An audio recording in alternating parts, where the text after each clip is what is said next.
Welcome to Ear Biscuits. I'm Rhett. And I'm Link. Joining us today at the round table of dimmed lighting is vlogger, gamer, and creator of one of the fastest growing YouTube channels out there today, Mark Fishbach, aka Markiplier. Markiplier's unique approach to Let's Play style videos has exploded all over the interwebs, earning him 4.5 million subscribers last year alone. Wow. Here's a clip of Mark playing the insanely popular and very scary Five Nights at Freddy's. If I didn't want to stay the first night, why would I stay any more than 5?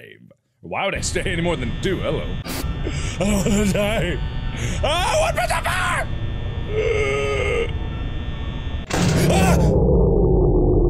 Oh no! Hi! Oh! How are you doing? Go away!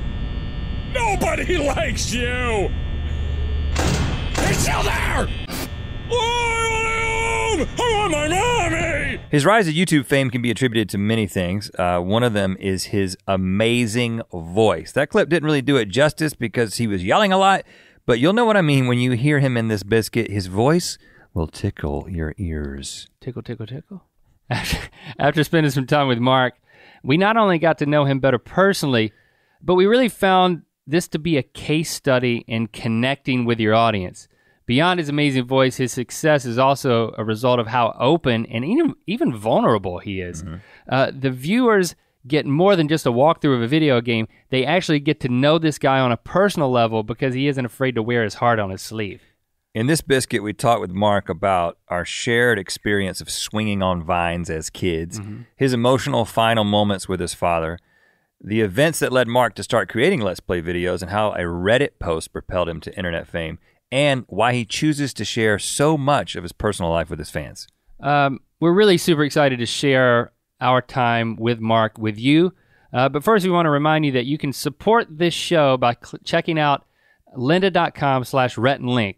That's lynda.com, Rhett, A-N-D, Link. Whether you want to take better photos or shoot better videos, learn programming skills to develop your own mobile app, or edit your own video footage using Final Cut Pro or Premiere, lynda.com offers thousands of video courses to help you get where you want to be. It really is a great site.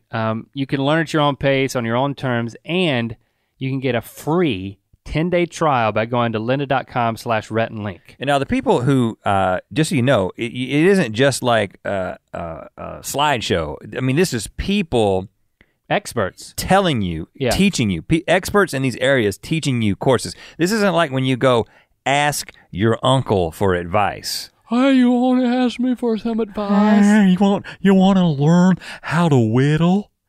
A little. Go to lynda.com/Rhett and Link and try it for free for 10 days on it. Listen, 10 days for free, and then if it doesn't work out, you can go back to your uncle. Your uncle will teach you how to whittle. Now on to the biscuit with Markiplier.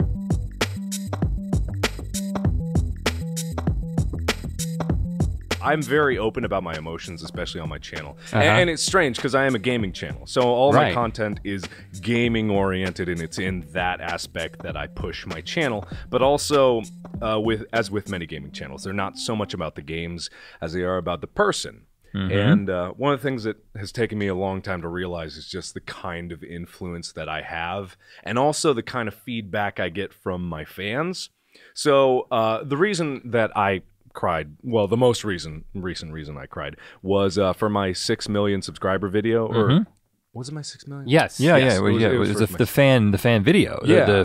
Like they made a music video. Yeah, and it was interesting because that hit me so hard, because the music that was played there was a cover of a game that I played, which related back. It was called To the Moon. I don't know if either of you have ever played the game. It's a rather small indie game, but it's about a dying old man who wants to relive his life and remake the choices that he's made and the mistakes that he's made. And going back into his past was really cool. It was a very deep game, very good game too. Highly recommend it, very narrative driven. But that's besides the point. The song from the climax of that game was what was covered. And when I heard it, like before I started recording my reaction to it, it opened up and I heard like the first word, and I just went, "Oh no, here they come! Oh God!" So I got to turn on my camera so everyone can see me weep like a baby. And you knew that you couldn't pre-watch it. You had to get that So if you were going to cry, you can't act. Yeah, you don't want to have to re-cry because you didn't record your first reaction. Yeah, I don't leave anything on the table. I'm all raw all the time whenever I record my videos. But that was actually a promise that I made to that particular channel because they made a 5 million video for me,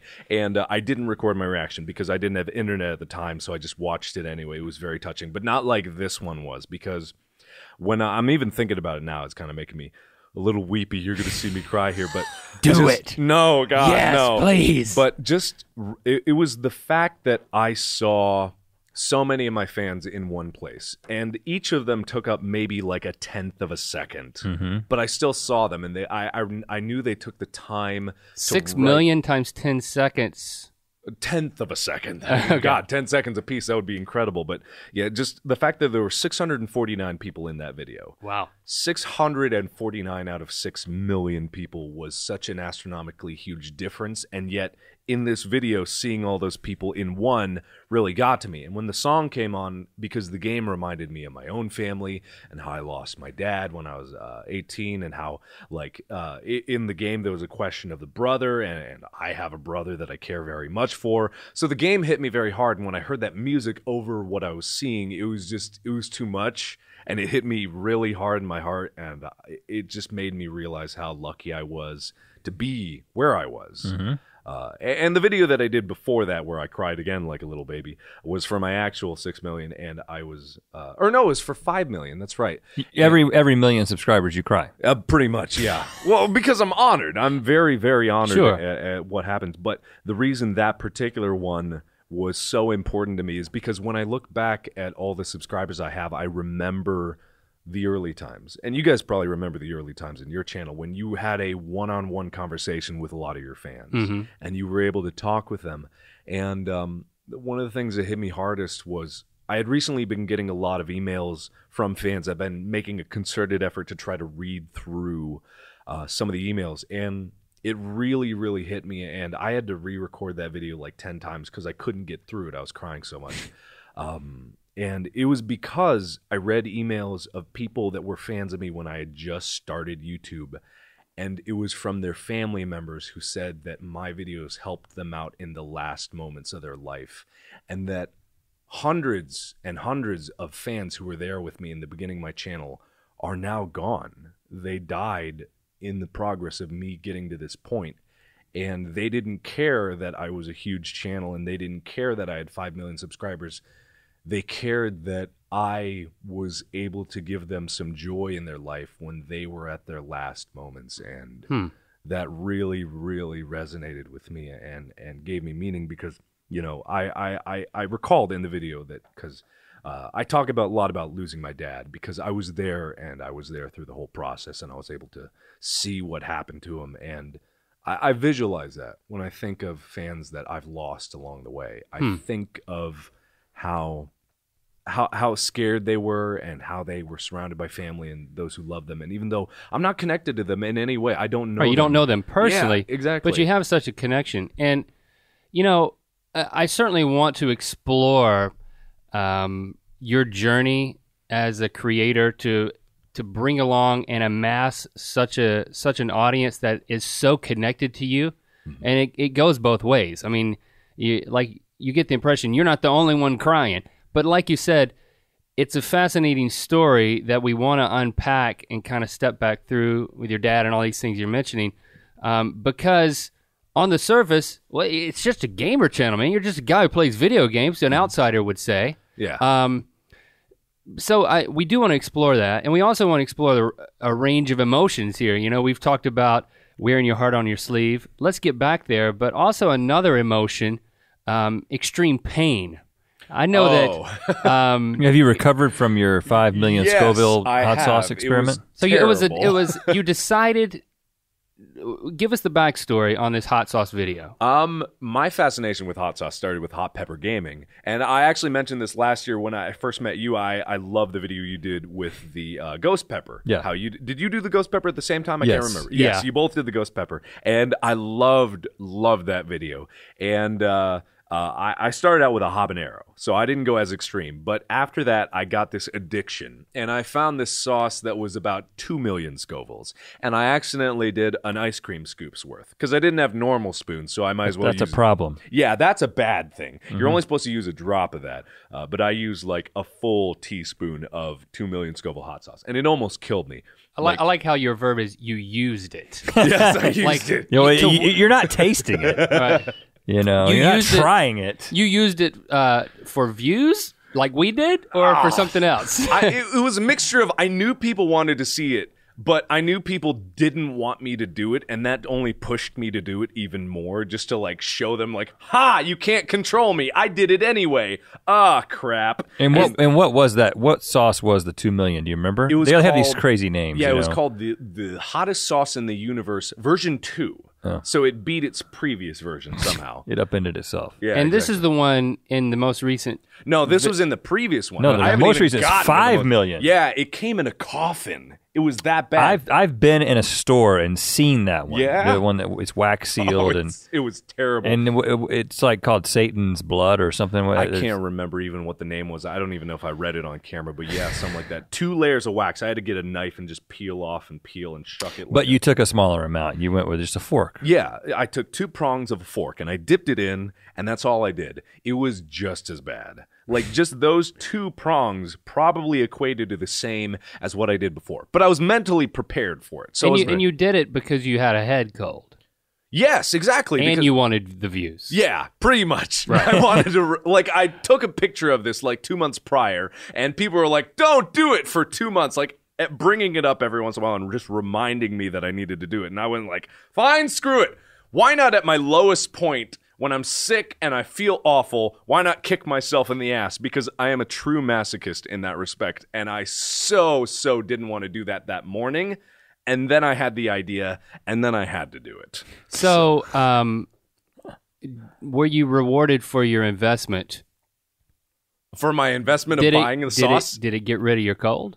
No, it made it worse. I felt so bad after that. Because the same thing happened. The first time I did the 2 million hot sauce, I felt fine 30 minutes after I did the sauce. But then 2 hours later, it dropped into my lower intestine. Oh, yeah. Like SpongeBob with the pie bomb, it dropped down and exploded. And I wound it up. Everything seizes up. You go into the fetal position, right? Yeah, naked on the bathroom floor. Yeah. Yes, that's where I was. And it didn't happen that bad. I was not naked. Because it was a lower amount. Yeah, it wasn't as much. So it kind of went away quicker. But I was still like, oh no, fell on ground, got trash can, was ready. Like, I'm ready for this. I know what's up. But you didn't retch, did you? No, I didn't throw up that time. Oh, because that's horrible if you do that. Oh, it was so bad. It hurts worse coming up. The first time, yeah, when I was naked on the bathroom floor. Yes, Yeah, absolutely. Right. I don't know what the rating of this podcast is, so I won't go into vivid details of what happened on that floor, but it was bad. You can just let us know. Okay, I was naked on the floor. Why were you naked?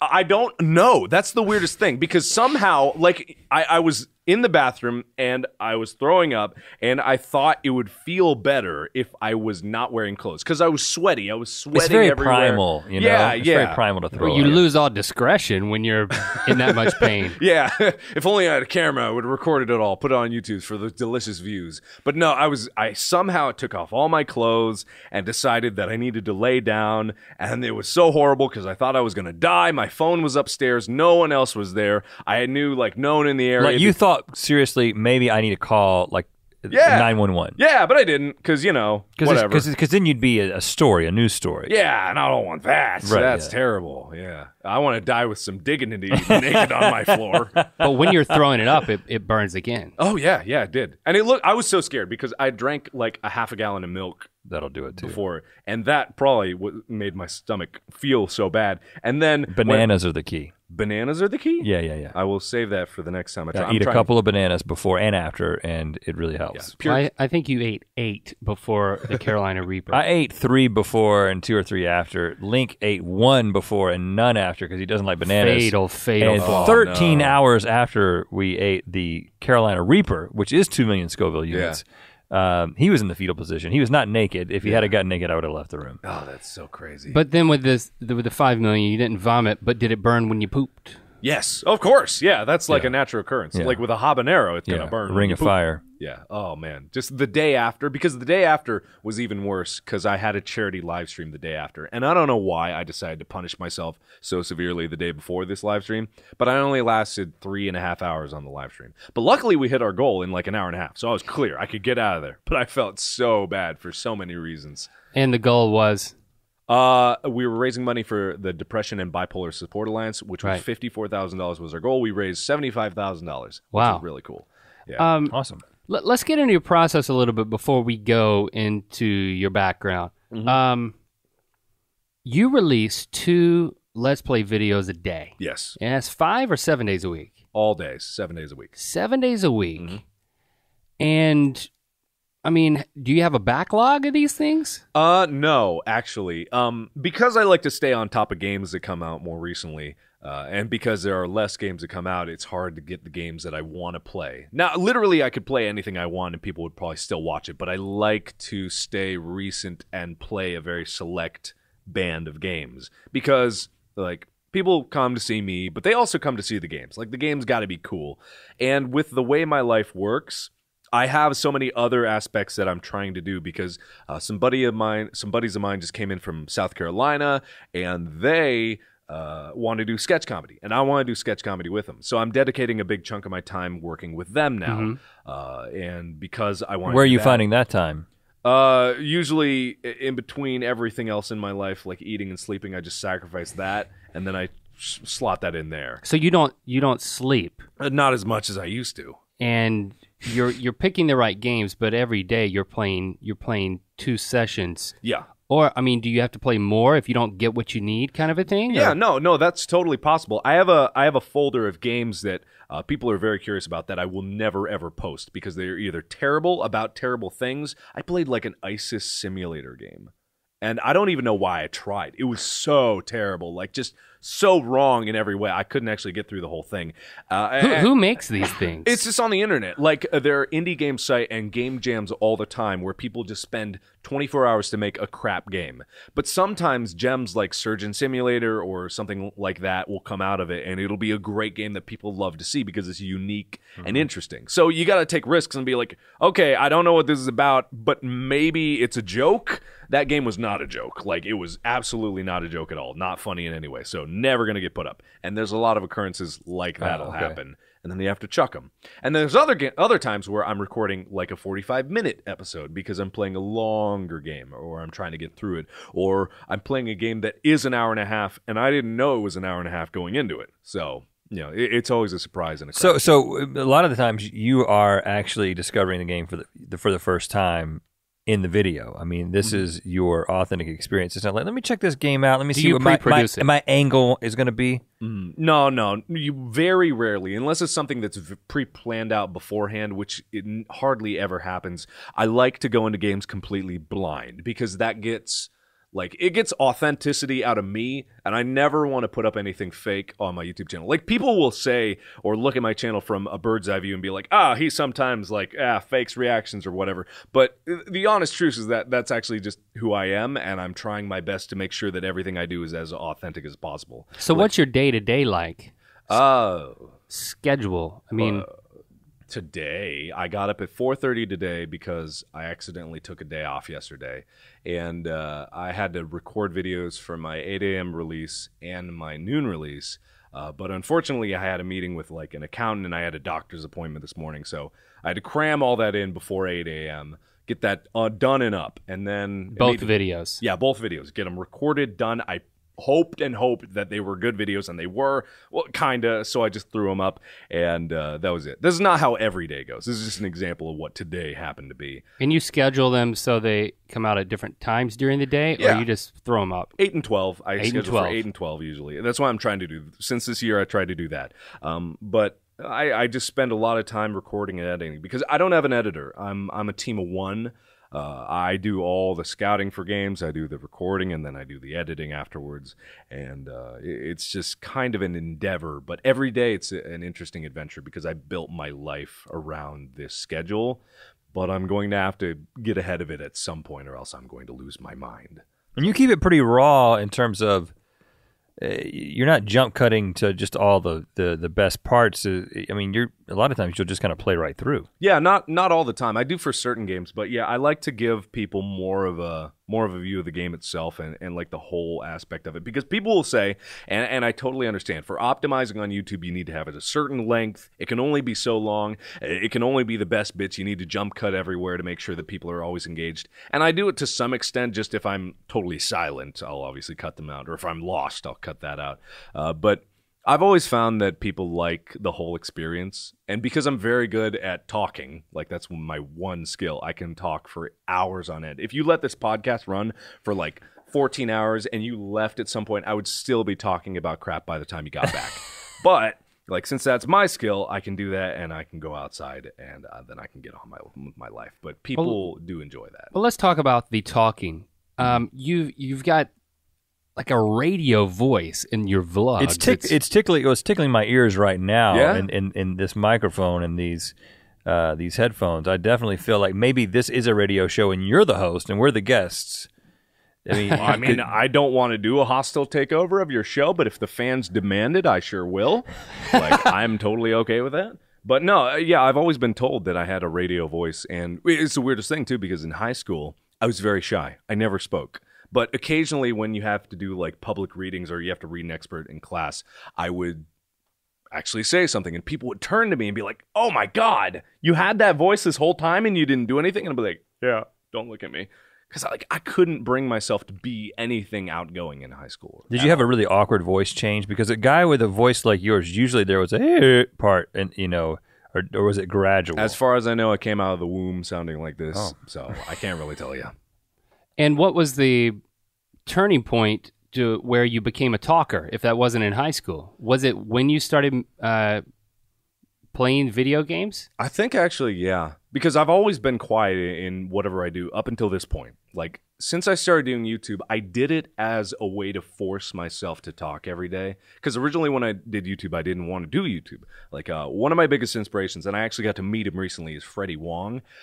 Because I loved the videos that he did, and I loved the special effects. Special effects, yeah, comic, viral videos. Yeah, I love that aspect of it, and I love the creativity behind it. I watched all his behind-the-scenes stuff, and I was like, I can do this. But I didn't even know how to hold a camera. So I couldn't set up a shot. I couldn't light it. I couldn't get audio correctly. I couldn't do anything like that. So I was like, okay, what can I do? I've been told I have a good voice my whole life. What can force me to talk? I didn't even know what Let's Plays were before I did them. My brother is actually the one that I credit me actually doing Let's Plays because he watched them. But the weirdest thing is he watched silent Let's Plays, which aren't around, like just watching the game itself. So I was like, okay. Well, he just didn't know that his mute was on, or? No, he just liked seeing the game for the game. Like, sure. He didn't actually like people talking. Because back then, there weren't these energetic commentators. There weren't personalities talking over it, like me. And to be honest, I wouldn't want to talk over some of the games that he watches just because the game itself is actually very interesting and fun to play. But when you started doing it, did you discover a hidden gift of gab, like that you could just fill space with talking, or can we look back from the beginning of your channel and see that you developed a muscle? It was very developed, because if you go back, you'll notice that I may sound kind of similar, but my voice is way higher pitch and my pauses are awkward and I can't come up with the things to say. Like, I didn't have a bag of tricks like I kind of do now. And even though I want to take improv classes because I have not taken any professional training, and I think that would lead a lot to me being able to craft jokes better, especially when I'm talking. But over time, it's all self-taught and took a lot of learning. Well, describe the bag of tricks. Open the bag. Oh, open the bag. I could hardly tell you. A lot of dick jokes, just endless dick jokes. You make a dick joke, it'll be funny. I'm sure you guys, as professional entertainer comedians, it's just a bag of dicks. So, but no, I mean, it's all about letting your mind go into the game. And I think this is one of my best aspects when it comes to me personally playing games. I open myself up to it. I let myself go into the world, and I try to live as best I can in the game. In the moment, so to speak. Yeah, exactly. So you forget the audience is there? Or I'm always mindful that they're there, and I look at the camera whenever I can. Yeah. But sometimes, and I'll quote a game, or I'll remember a game. specifically that I played. It was called Presentable Liberty. It was a game where you were locked in a cell for like 5 days and you had no contact with anyone. You were just in this cell, and it was like a 4-foot by 6-foot cell, barren walls. But the only way you communicated with people was by them sending you letters that slid in under your door every once in a while. And a lot of people didn't have the same response as I did, but when I played the game, because I get so into it, I felt alone. And I felt like my only connection to another human being was through these letters of people that I didn't know. So I had like this weird inner struggle where I knew this was a game and I knew this wasn't real. And I knew even if this was real, these people probably weren't real and it was all staged because it seemed fake. But I cared because the premise was that the entire world was dying. You committed to it. Yeah, I committed to it. You entered it. I felt like the world was ending, and I felt like these people that I barely knew were dying, and I cared. So what was the result? More crying? I didn't cry in that one. Like, I cry in a lot of my videos, but not all of them. But I had this existential crisis. Like, I literally was freaking out, and I couldn't handle the idea that I was sitting in a room alone, recording a video, playing a game where I was sitting in a room alone. Yeah. It was the weirdest thing. But is that role play? Were you wigging out? Were you role playing wigging out? Were you acting? I was really wigging out. Like, I was honestly, truly having a crisis in my mind. And like, people were saying, like, how can you respond that way? It was like, because I live the games I play. And it doesn't always happen because games can take me out of things very quickly if they're the wrong type. But this one hit all the right buttons for me. But doesn't the line get blurred when you are doing it for your own entertainment, but also for the entertainment of others, right? Especially when you develop this the bag of tricks and the craft that you have, where, okay, this many million people are watching me do this. Mm-hmm. I mean, I can say we relate to that. There's I'm being myself. I'm not being dishonest.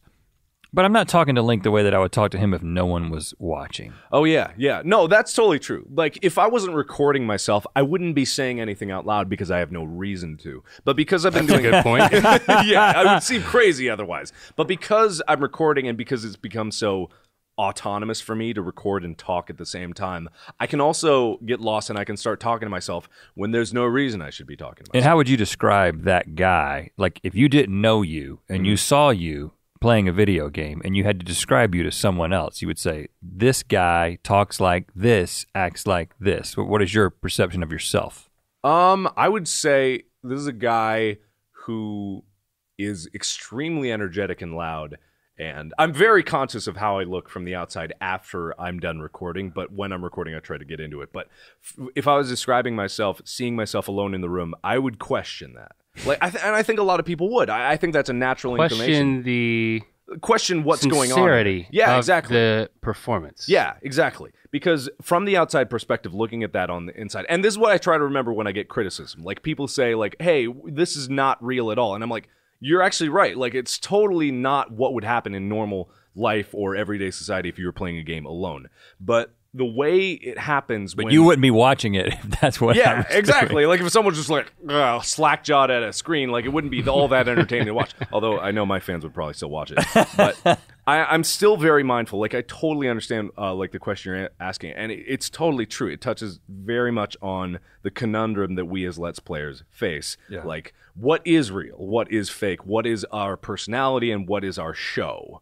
You know, and my goal is just to like blend them together as much as possible, because when I see that, I see someone who is very energetic and probably not what would really happen. But when I'm in there and when I'm recording, nothing else matters. Because case in point, the voice, we talked about your voice, but then there's, you go into a characterization, you describe it.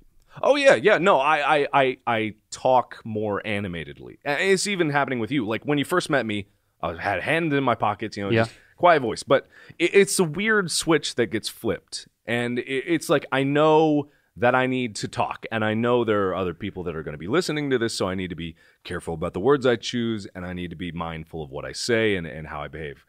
But also at the same time, like, if you ask my friends how I act among them, you would kind of get the same reaction, just because I'm very comfortable in doing that, and I'm very comfortable. And when I play games with friends, probably like you could do, I shout and scream, and I like yell at them, even though they may be quieter than I am, but I just love the boisterous aspect of it, being together on a couch and playing games. But What was the question? I do this. I ramble. And I think you've answered it. I answered it. No, yeah, I think it's fascinating. Your perception of yourself. Yeah. Yeah. But I think it's really you're giving a description of the artistry that is Let's Play and being good at it and captivating an audience and being true to yourself, channeling the part of yourself that's going to connect with an audience and walking a line between performance and reality. And I just think that's fascinating, especially for people who aren't fans and, again, they're outsiders who are just thinking, okay, yeah, he commentates over playing videos. You know, outsiders, myself included, you just until you experience it and you become a committed fan, it's a different art form that maybe at least I think this description can help outsiders appreciate it. Yeah. And it's good because I've never actually talked about it from this perspective that you guys are giving me. Because I know that you guys probably don't watch my videos at all. And a lot of people don't watch my videos or don't like my videos. And I'm totally okay with that. I'm totally fine. Let's Plays are not for everyone. They're not the entertainment that a lot of people need. But once I've noticed this transition, once people actually do get into my videos and do get a fandom, they also have a switch that gets flipped and they're like, oh, I see it now. I see why people like this and why I can enjoy this. And there's a part of what you're kind of getting at, which is authenticity. And it's interesting because you have a desire to maintain authenticity. You're admitting that, okay, guys, I'm not going to be if I'm 100% authentic, then I would sit here slack-jawed staring at the game. Yeah, that's not going to be entertaining. So you are, playing a role so that people will get into it and want to enjoy it. But you're being yourself, and you've made this conscious decision to insert your life into your channel in a way that other gamers haven't. And I want to get to that, but let's get into that life a little bit now. Getting back to your story, there's an interesting thing that we have in common is that you swung on vines in the woods as a child, and that was like one of our number one pastimes growing up together. Yeah, so we heard that in your Draw My Life video when living in Ohio. You go into the forest back there. I lived in a house where there was woods behind. And back in Ohio, you don't get that out here. You don't get just woods that you can go into and get lost for hours and not be kidnapped and murdered. We were just able to go out there, have the time of our lives, break all bones in our body, and just be kids out in the woods.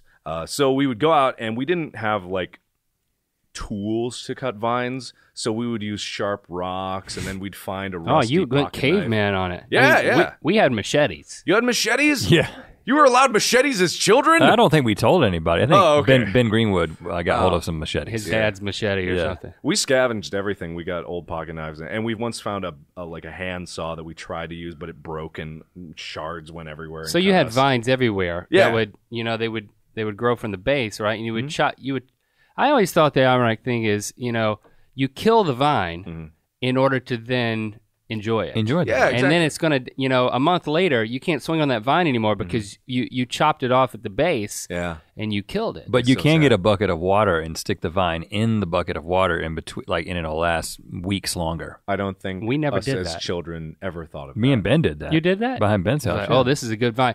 I mean, we had some epic swings, over the edge of one the of the stream largest, or the the river. biggest injuries I ever got was, and I think I still carry it with me, the scars to this day. That's why I have back problems. Is being mid swing on one that went out over a dirt road, and it snapped at its full height, and I landed on my tailbone from probably 10 feet up. Oh yeah. And then he writhed around on the ground screaming. Cursing. And Ben and I just kind of looked at him and laughed. I'm laughing now. I don't know why.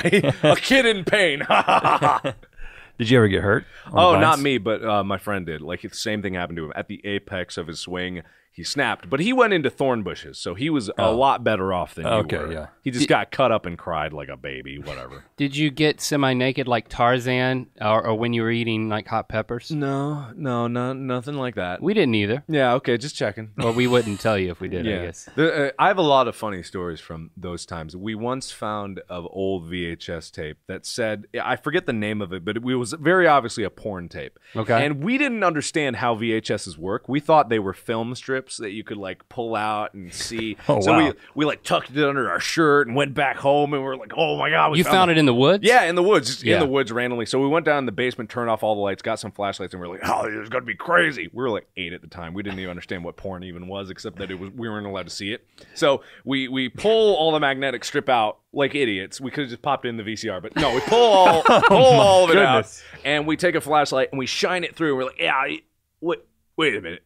Wait. Can't see anything. Oh, no. Yeah, we couldn't see a damn thing because that's not how VHSs work. They're magnetic strips, but there was a VCR like literally 2 feet there. from you. Oh, it was so close. But I think there was like dirt on the VHS, and we didn't want to get dirt in the VHS, for some reason. And we were idiots. Trying to create a projector. Yeah, situation. Exactly. It did not work that way. We were 8 at the time. Okay, we did not think things through. And this was Ohio, right? Yeah, Ohio. We would find pieces of porn in the woods, magazine. Not whole magazines, like papers and parts of like trash piles, Abandoned porn as adolescents. Oh, that's a shame. They probably discovered the internet and were like, I don't need this anymore, and threw it out the window. Right. Yeah, well, this is still before this is the internet. Pre-internet. Oh, okay. But it's amazing what people judge how old you were. People are throwing in the woods. Yeah, maybe they didn't like a particular girl on a page and just ripped it out and threw it away. So paint a picture of growing up. Okay, all right. Growing up, Ohio, kind of rural. Because you moved from Hawaii. Yes. Well, to Ohio because my dad was in the military, and that's why I was on Hawaii, and that's why my brother is born in Massachusetts because I was only born 23 months later exactly in Hawaii. So we moved very quickly from place to place.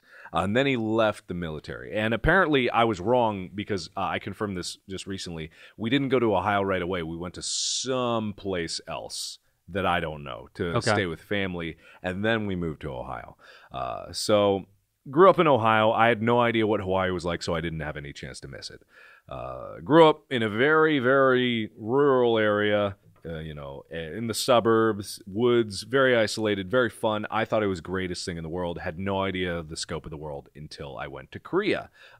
My parents were getting divorced, and that was very sad and whatnot, but it was probably for the best. They got divorced, and then, we were spending a lot more time with each parent, and so I got the Asian side from my mom, and a lot of the Asian experience, and I got to understand what that meant that I was half Asian. And then I got my dad's side, which was very American. He was as American as it comes. He was a military man, very proud of America and all that stuff. So I got 2 sides of that, and I got a very broad perspective early on of people can come from anywhere, and people can be anything. But when I faced, like, in schools in those types of towns, you face a little bit of racism. If you're just a little bit not white, then that's just enough to hate you. Yeah. So some people, were very racist towards me. How bad did that get? It was worse towards my brother because he had more Asian features growing up than I did. So his own teachers would, openly discriminate against him in class and belittle him and berate him, and mostly because they didn't like our mother, who was very, very much the typical Korean mother. And if you know a Korean mother, you know what they're like. And she was exactly like that. And that bled into our lives. But as we grew up, it got less and less. I don't know if it's because the world became more understanding or just because we grew more into our white features or something like that. But, it always stuck with us a little bit, Asian You grew jokes. into your white features? I think so, yes. I think that actually is a thing that can happen. You became more white. In a weird way, yes. Actually, I would honestly say that's true because me and my brother looked very similar when we were kids, and we both looked very Asian. But people who meet me today, it's like a 50-50 chance if they think I'm just pure white or if I have any Asian in me, they're surprised. It's a big toss-up, but early on it was much more distinct. But that didn't stop Asian jokes and whatnot. But I don't really care. It's totally fine. Racism happens. I'm not saying that I need to be a charity case just because I had racism and it's affected me. It really didn't. But your mom took you to Korea? Is Yes. that what you were Yeah, saying? that's what on I was a originally trip or you were living there? We took trips for a few weeks at a time because we had family in Korea. She was the only daughter of 7 that moved to America because my grandparents on that side actually have a very interesting story. They were originally in North Korea before the Korean War.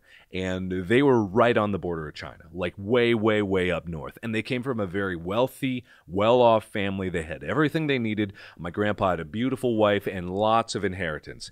And then he heard from his buddies in the American armies that was going down. Like, things were getting bad. So he basically said to his family, like, if you won't come with me, I am leaving. And they didn't come with him. So he left everything behind. Wife, kids, everything? He only took the wife. He had no kids at that time. He just freshly married. He grabbed his wife, my grandmother, and ran down south on foot all the way down to Seoul, Korea, which is where they lived outside of Seoul, Korea. And that's just what happened. They cut off all ties, and a year later, war was broken out, borders drawn, and he never saw his family again. Wow. Yeah, just for the rest of his life, he never saw a single member of his family. So you were going back and gaining an appreciation for this stuff with your parents having split up? Mm-hmm.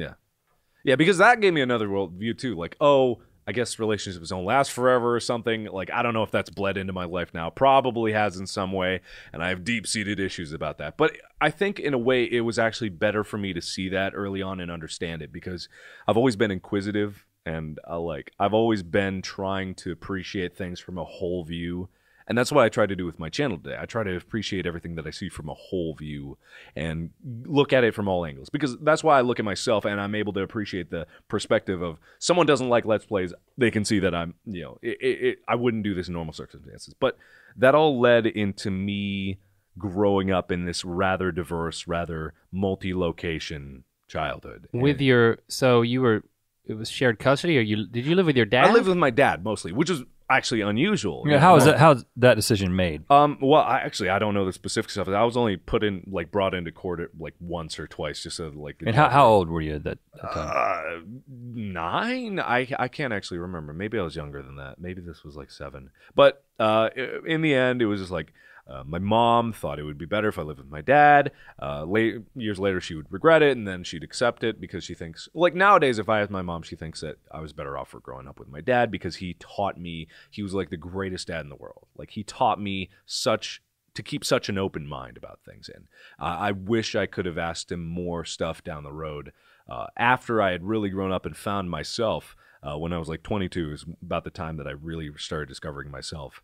I wish that I could have asked him so much more, but that's in the past. I can't do that. When did he? It sounds like you were really close to him. Oh yeah, absolutely. Yeah, he was the smartest man I knew and the most understanding man I knew. And probably still to this day, I don't know a person who was more wise and had a better perspective on the entire world than my dad.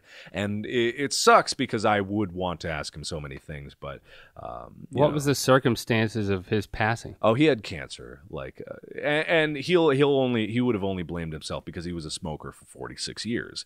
He started when he was 14, and even though he quit 8 years before he actually got cancer, he kind of accepted that he did this to himself. So, and it really sucked. So it was emphysema or lung cancer? Lung cancer, straight up lung cancer that spread to a few different places. It was. How old were you when he was diagnosed? I think I was 17. I had just turned.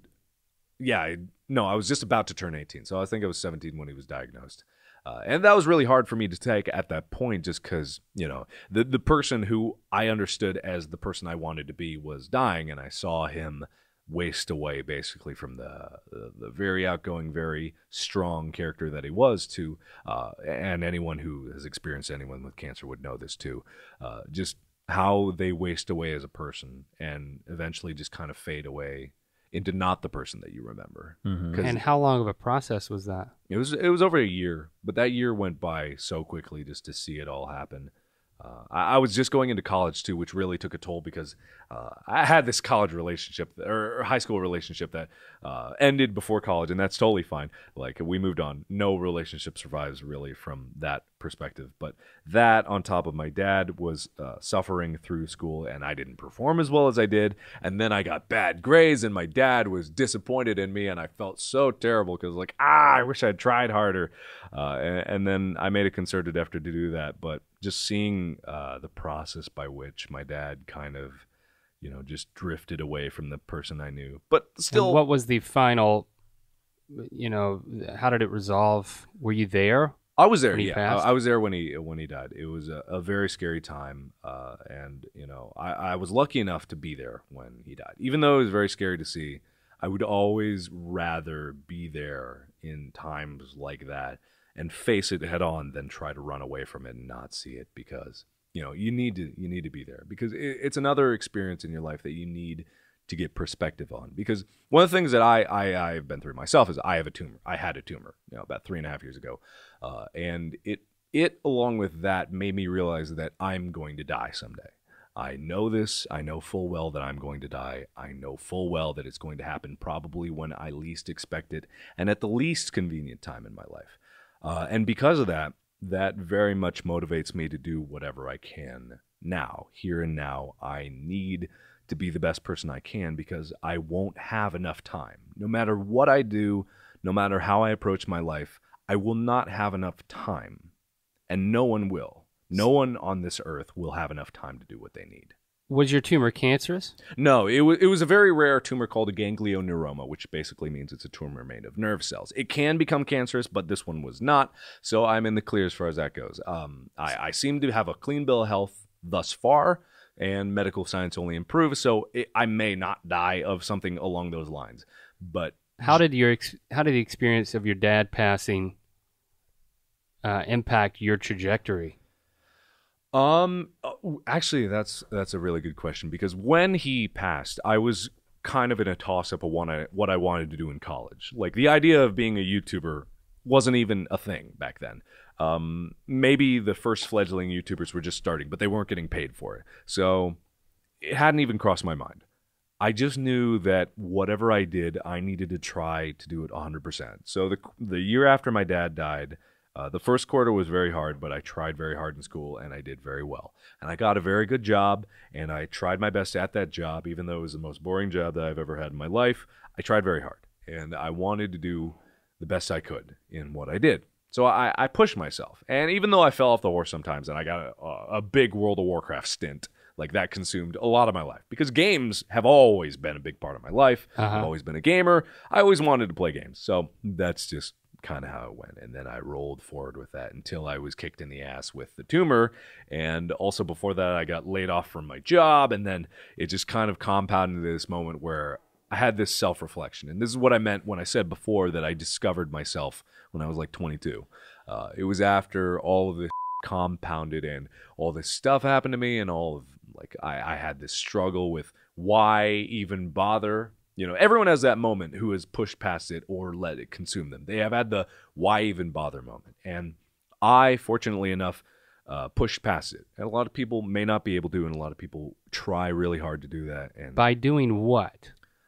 Well, that's the thing. You don't know what is going to make you push past it and get the will to keep moving forward, or get the will to do something different or take a risk. But it's just the only thing that question needs to be answered is that I will push past it. And then everything else is like, I don't know how, I don't know what I'm going to do, I don't know why I'm even deciding to do this, I just need to do something. So I tried writing, I tried making a webcomic, I tried art, I dropped out of engineering to pursue, go into art school, and then I dropped out of that because it wasn't working for me, it didn't feel like what I need. But I tried so many things. I didn't find what I wanted to do until way, way later after this, but I had the realization before I did YouTube.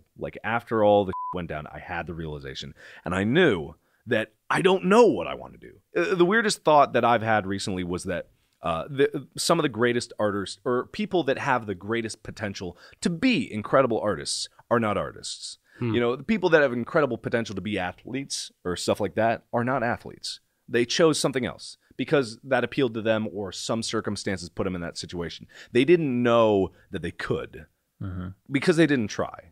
And that's not a discredit to them. They may have been in the situation, but I knew that I was good at something. I had to be. I had to be great at something, and I wanted more desperately than anything in the world to have something that I could say that I was great at. So it was more, for you, was it more about finding the thing that you were great at, or with finding the thing that you enjoyed the most? Both. I wanted both. It sounds selfish to say I wanted it all, but I really did. Because I wasn't I wasn't at the point where I was trying to find what was fun. I was trying to find what was most satisfying, like to me as an individual. I didn't even care about making money off of it really, because I was a college kid. I was used to very limited budget. I didn't come from a rich background. I actually had a very poor background. Like a child had grown up. Like I didn't have Christmas presents for many Christmases because we didn't have the money for it or whatnot. And that's totally fine. That's but you tried, so you tried a whole bunch of stuff.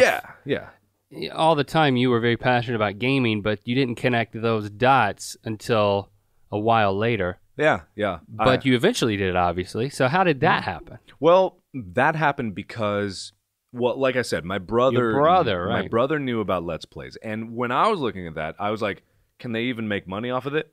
Whatever, I'll try. Because I didn't know. I didn't know that they made money. And I picked horror games because I saw this one compilation video, which was like a whole bunch of people playing Amnesia: The Dark Descent. And I'd never played the game before, and I'd never known about the game. But I watched that video, and it was the funniest thing I've ever seen to see people scream like little girls in the face of these monsters. And I said, like, yes, I want to make people laugh with my screams of terror because that is the funniest thing I've ever seen. And I did that, and that's what I did, and I thought it was great, and no one watched it really. Just some of my friends subscribed to me, and then I made a compilation because that's what I wanted to do. That's what I saw. I saw a compilation that was really cool, and I thought I'd make a compilation. And I didn't even know how. I didn't even know how to cut things together. I didn't even know how to make subtitles. So I had to like struggle and learn like just how to put words on a screen was just a challenge for me. And then I did it. I spent like 2 days straight, no sleep, no food, just straight up making this video. And I was like, yes, it's done. I showed it to my brother, and my brother laughed. And I was like, goal accomplished. Everything I set out to do is done. My brother laughed at this. It made him laugh. I am so happy. So I threw it up on my YouTube channel, and I knew that no one was really watching it. And somehow someone found it and someone posted it on Reddit. And it made it to like number 3 in videos, our videos. It made it to number 3. And I was sitting in the middle of, I remember I was sitting in the middle of church that my mom dragged me to her very, very pompous big church. So we went there, and I was just sitting like bored out of my mind because no one is excited at church. And I looked at my phone, and my emails were just blowing up. How many views are we talking about on that video? It got... back then, it got 100,000 views, and for a channel that had no subscribers, that was unbelievable. Yeah. This is like 2010. Yeah, probably 2012. No, it was 2012. Okay. Yeah, so to me, that was unheard of. Like I couldn't fathom that many people, and it was my first exposure to negative comments. That was not your first video, but it was your first compilation. Yeah, it was first compilation. I made like a 12-part series on Amnesia, and then I made that video. So it was like my 13th or something video. And I read through every single comment, and I got the same thing that I get today. Like, oh, this dude's faking this. What a bunch of bull, and this guy's the worst. But some people were like, this is really funny. And that resonated with me. And so did you think, okay, this is the key. I've got to compile. Yeah. No, you're dead right. I thought like, oh, this is what I wanted to do. I got to do this. So like every week I would play a game and then compile it. And I would play a game and compile it. And highlight reel. Yeah, exactly. Highlight reel stuff. And I thought that was really cool because it condensed everything that I did for hours into one cool video and people could enjoy it. But I never got the same response. So it never got posted to Reddit again. And it never got the big blowing up. And I was like, oh man, I thought they were good enough. But it wasn't that they were good enough. It was just the timing thing and the luck. But was it, for something to blow up on Reddit, was it a specific speculation about like you being nuts or something? I mean, for something to really resonate on the video subreddit, there had to have been something more than it was just this guy's funny, right? No, that was it. That was it. That was it, and I was so honored because the good comments on that were like people actually laughed, and it wasn't a cynical speculation of something that no you didn't intend. That wasn't it at all. Okay, good. It was pure and simple. People found it entertaining, and that's what set a spark in me. And even after the other videos didn't get the huge response, there were people that saw my first video that subscribed to me and were now commenting on a regular basis, saying like, "Dude, you're funny, your voice is great." And I was just like, oh my goodness, people like the things I do. This is what I liked. Like, because I liked this. I heard you say in one vlog that at first you wanted to make comedy sketch videos. Yeah. Was that was that before you started the Let's Play, or was that in tandem? That was before, yeah. Because you were seeing successful YouTubers in that genre, or because of some other reason? I thought it was just really cool. I only wanted to do what I liked, and I liked those videos. So this is one of the things that I tried before I did, Let's Plays. I tried this for months. I tried it. I spent the last of my money that came in on a tax refund on a T2i. I didn't even have a microphone with it. Just you thought, hey, it's got onboard mic. Why not use that? A little green screen that I stupidly. It was a blue-green green screen, a little fold-out one, and I would take it outside in the green grass and the blue sky, and I would just put it up like, this'll work, right? And I had no idea what I was doing. And those are sketch videos. Yeah. They were sketch videos, and I made 3 of them, or I filmed 3 of them, and I had no idea how to edit them together, get special effects in there. I had no idea. I was at a loss, and I looked at it, I was like, this is going to take months and months of trying and effort, and when I'm done with it, it might not even be good.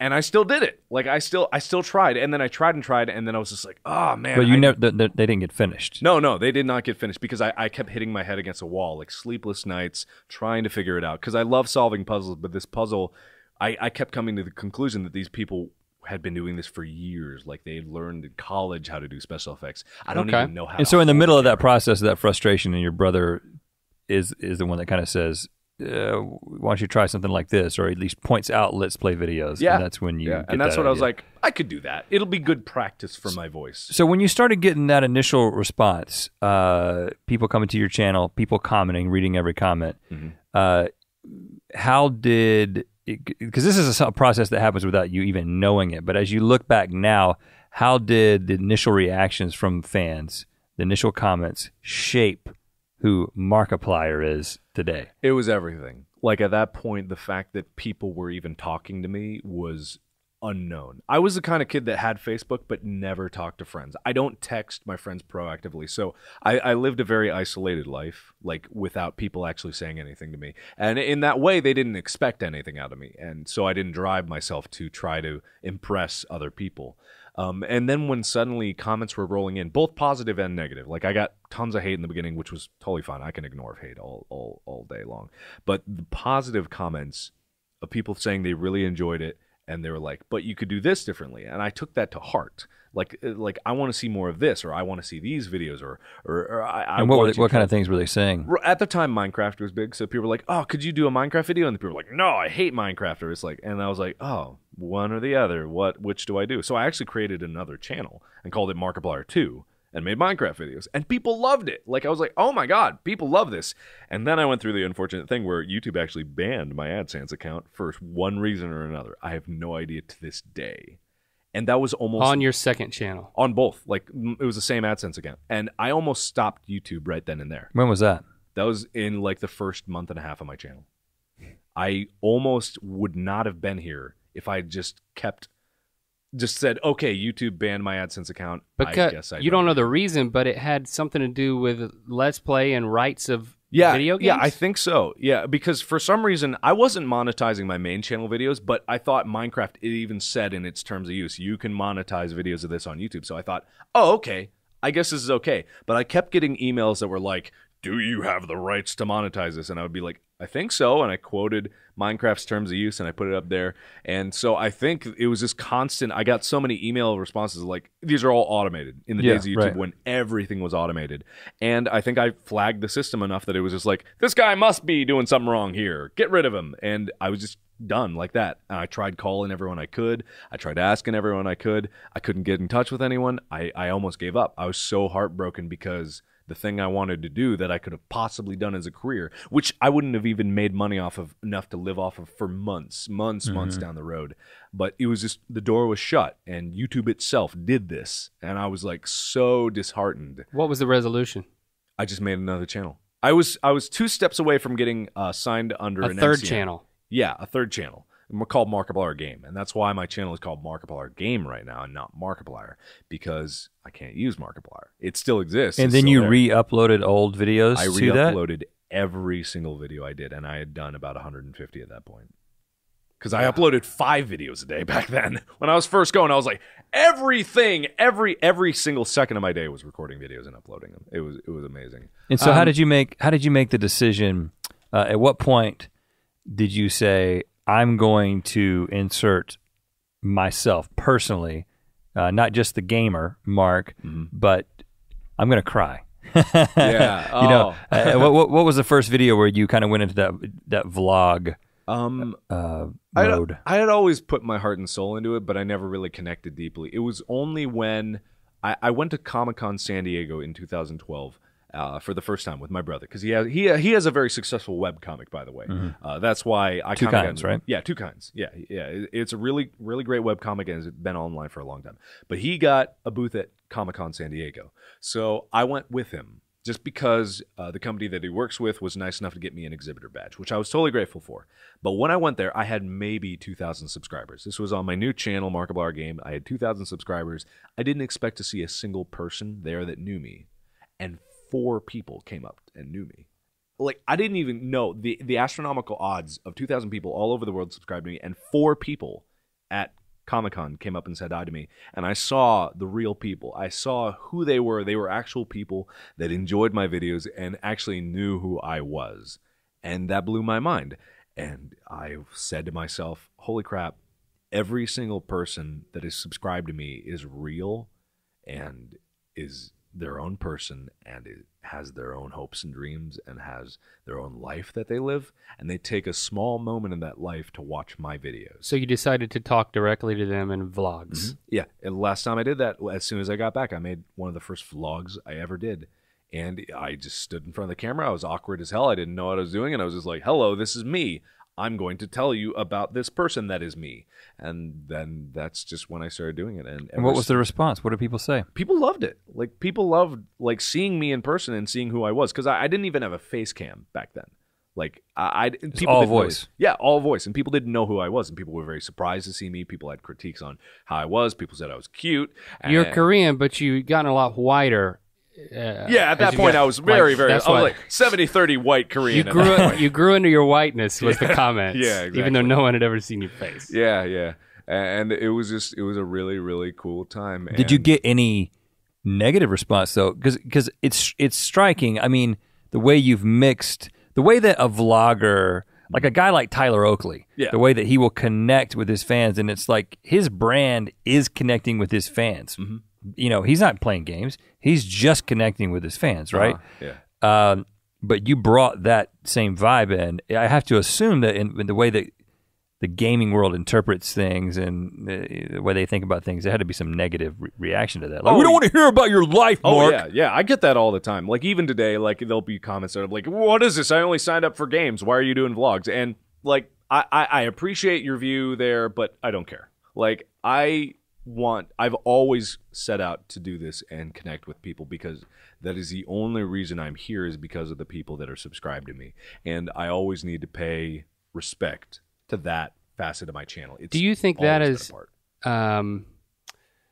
a big factor in the astronomical growth of your channel? I mean, you're saying going from 1,000 subscribers just a few years ago, 6 million subscribers now. How many of those over the past year?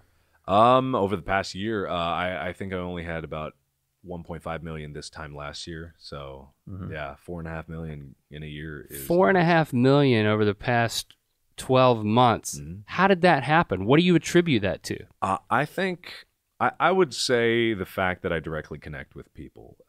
People don't. So the vlogs? I don't think it's solely to the vlogs. Yes, I play games that kind of lead into a certain brand, and Five Nights at Freddy's, don't get me wrong, took off like crazy and really grew my channel. 25 million views. Oh yeah, 26 million I think actually now. It's okay. Nuts. That's fair. Just to correct you, but like get it right. And growing. It'll be more. Yeah, when Five Nights at Freddy's 3 comes out, like it's going to be nuts. And that really did help, and I'm very grateful that I was lucky enough to be on the forefront of that.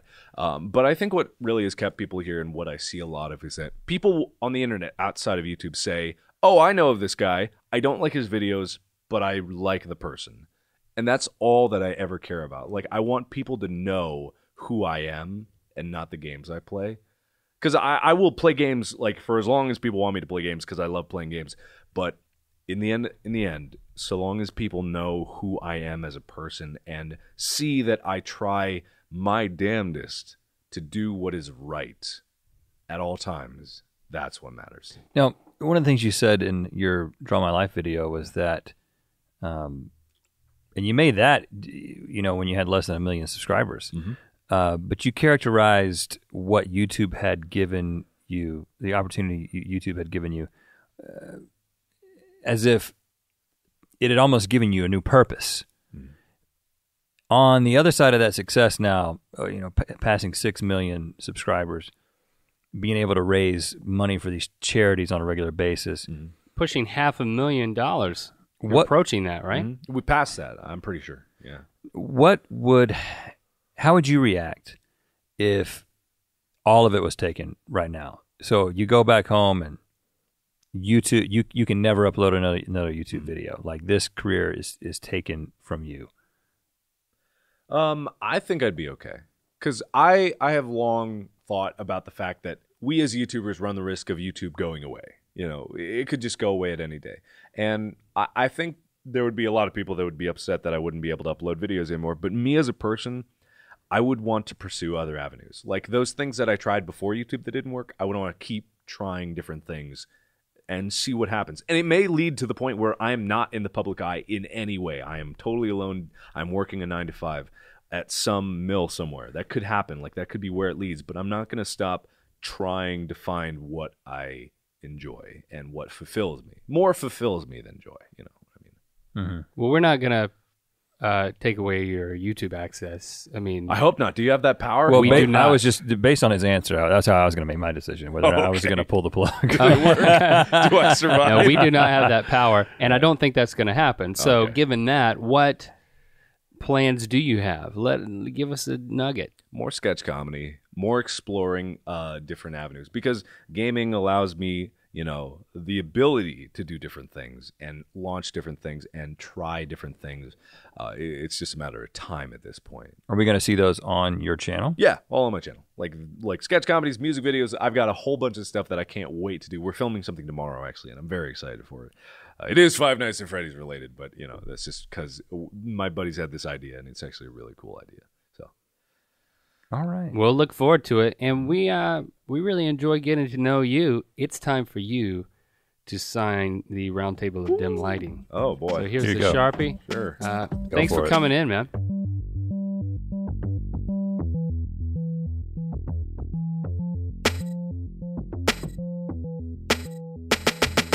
And there you have it, our ear biscuit with Markiplier. Let Mark know what you think of our conversation by tweeting at him. His Twitter handle is Markiplier.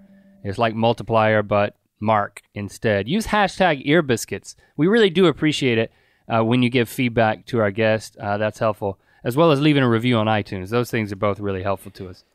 I'm fascinated by a guy like Mark. I love it when we talk to somebody who has helped to define a genre. Not that he obviously is, he didn't invent Let's Play videos, but he's not defining the genre, he's refining the genre. Yeah. I have a feeling that more and more Let's Play guys are going to start being vulnerable, if not crying, dare I say crying in their videos, because You're right. This is the kind of thing that you turn a genre on its ear a little bit, because you've got these gamer guys who are not necessarily known for being emotional guys, or definitely not being that open. In fact, the genre was defined for a long time by guys who never showed their face. And then you got guys showing their face, and the guys who showed their faces are getting popular. PewDiePie, fill in the blank. Now you got guys who are showing their faces and crying. And their faces are crying. Their faces are crying. And I'm not poking fun at Mark. I mean, he's a genuine guy. He's really, really good at what he does, and I like him. And he knows how to connect with people. And I applaud him for going on instinct and really refining his genre, just like you said. He's got a knack for connection, and there's so much to learn from that to be successful. But it's not something that you should calculate. Right. It's something that I think is what I wanted to get into. It's a reflection of who he is, and he wants people to know the real him. If he, But doesn't the producer in you, because I know the producer in me, wants to think also that, well, he could also know that this was going to work, and so he started doing it. I don't actually believe that, but there's the producer in the back of my head is like, well, if he's not doing it, at least somebody else is going to start doing it. And so now you're going to have guys who are feigning emotions for subscribers. You got people eating weird stuff. Rhett and Link are two of them. That's us for subscribers. What about people crying for subscribers? The audience is smart. I mean, they're a good judge of authenticity and character. They'll know if it's fake. You know, for a guy like Mark, I mean, look at all the money he has raised for charity.